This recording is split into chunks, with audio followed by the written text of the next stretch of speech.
Hi friends, welcome to Renna Samayal. இன்னைக்கு என்ன சமையல் பார்க்க போறோம்னா ரொம்ப சுவையான நார்த்தங்காய் குழம்பு பார்க்க போறோம். இந்த நார்த்தங்காய் குழம்பு ரொம்ப சுவையா இருக்கும். புளிப்பு, இனிப்பு, காரம் எல்லாமே கலந்து ரொம்ப அட்டகாசமா இருக்கும். தயிர் சாதம் பண்ணிட்டு உப்பு போடாம இந்த நார்த்தங்காய் குழம்பை தொட்டு சாப்பிட்றதுக்கு ரொம்ப சுவையா இருக்கும். அந்த சுவையான நார்த்தங்காய் குழம்பு எப்படி செய்யறதுன்னு வாங்க பார்த்துடலாம். நார்த்தங்காய் குழம்பு பண்ணுறதுக்கு 3 டேபிள் ஸ்பூன் நல்லெண்ணெய் சேர்த்துக்கலாம். நல்லெண்ணெய் சேர்த்து செஞ்சால் தான் குழம்பு நல்லா சுவையாக இருக்கும். நல்லெண்ணெய் நல்லா சூடாகி வரட்டும். நல்லெண்ணெய் சேர்த்து எண்ணெய் நல்லா சூடாகிட்டு இதில் 1 டீஸ்பூன் கடுகு சேர்த்துடலாம்.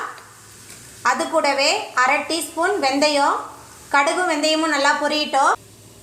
நம்ம சேர்த்த கடுகு வெந்தயமும் சேர்ந்து நல்லா பொரிய ஆரம்பிச்சிருச்சு. இப்போ இதில் கொஞ்சமாக கருவேப்பிலை சேர்த்துடலாம். அதுக்கப்புறமா பொடியாக நறுக்கின ஒரு நார்த்தங்காய் சேர்த்துடலாம். நார்த்தங்காய் சேர்த்துட்டு இந்த எண்ணெயிலே நல்லா வதக்கலாம்.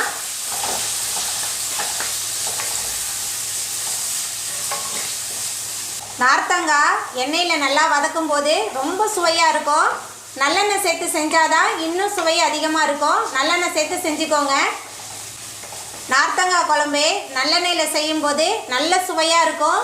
1 வாரம் வெளியிலையும் 1 மாதம் வரையும் ஃப்ரிட்ஜில் வச்சு சாப்பிட்லாம். ரொம்ப சுவையாக இருக்கும் இந்த நார்த்தங்காய் குழம்பு. நார்த்தங்காய் எண்ணெயில் நல்லா வதங்கிருச்சு. இப்போ கொஞ்சமாக மஞ்சள்தூள் சேர்த்துக்கலாம். அதுக்கப்புறமா 2 டேபிள் ஸ்பூன் குழம்பு மிளகாய் தூள், கொஞ்சமாக உப்பு சேர்த்துக்கலாம். சேர்த்துட்டு எல்லாத்தையும் எண்ணெயில் நல்லா வதக்கிடலாம். நம்ம சேர்த்த நார்த்தங்காய் குழம்பு தூள் எல்லாமே நல்லா கலந்து வதங்கி வரணும். நல்லா வதக்கிடலாம்.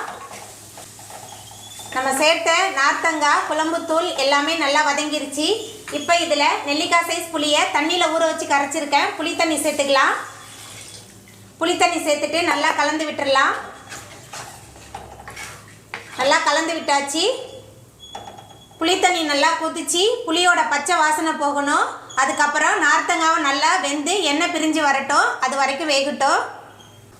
குழம்பு நல்லா கொதிக்க ஆரம்பிச்சிருச்சு. இப்போ கொஞ்சமாக பெருங்காயத்தூள் சேர்த்துடலாம்.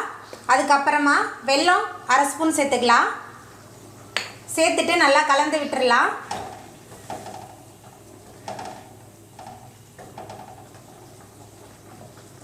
நம்ம சேர்த்த பெருங்காயத்தூள், வெல்லம், குழம்பு மிளகாய்த்தூள், புளித்தண்ணி எல்லாமே நல்லா இந்த நார்த்தங்காவோட கலந்து சூப்பராக வெந்து வந்துருச்சு.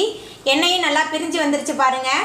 அவ்வளோதாங்க, நம்மளோட சுவையான நார்த்தங்காய் குழம்பு ரொம்ப சூப்பராக ரெடி ஆகிட்டு எவ்வளோ சாப்பிட்டாலும் சாப்பிட்டுக்கிட்டே இருக்கலாம். அவ்வளோ ருசியாக இருக்கும். இப்போ நம்ம அடுப்பை ஆஃப் பண்ணிடலாம்.